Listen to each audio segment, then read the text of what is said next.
Видеонун ылдыйындагы колду басып, жана каналыбыздагы эң туура жазылуучуларыбыздын катарына кошулуп, подписация деген кызыл жазууну басып, жандагы коңгурочону да басып коюңуздар. Ташкенттеги зоопарктагы 3 жашар баласын аюунун короосуна ыргыткан айыл күйөөсү Орусияга кеткен үчүн депрессияга кабылган. Бул тууралуу РИА Новости басылмасы жазды. Маалымат кылайык, баласын аюунун короосуна ыргыткан ЗТ аттуу аял 2 баласы менен Ташкент шаарынын Сергели районунун Кумарык айылында күйөөсүнө тиешелүү батирде жашайт. Аял күйөөсү Орусияга кеткендигине байланыштуу депрессияга түшкөн жана ушул кадамга барган. Учурда укук коргоо органдары окуянын чоо жайын иликтеп жатышат. 28 январда Ташкент шаарындагы зоопаркта аял кичинекей баласын тосмодон ашырып, аюунун короосуна ыргытып жиберген.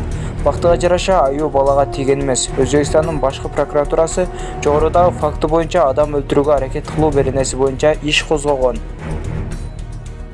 УКМКнын төрагасы Камчыбек Ташиев иниси Шайырбек Ташиевдин мандаты боюнча журналисттердин суроолоруна жооп берди. Мен өзүмдүн оюмду айттым. Анын шайлоочуларынын фракциянын чечимдерине кийлигише элекмин.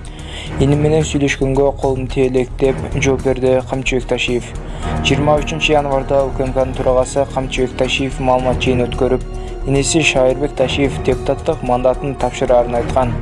Шайлоо алдындагы үгүт иштери башталганда иним өлкөдө эмес болчу. Аны мен чакыргам. Шайлоого 2 күн калганда келди. Мен кечээ иним Шайырбек Ташиевди чакырып, үйдө бир эле саясатчы болуш керектигин айтып, депутаттык мандатын тапшыруусун сурандым деген ал.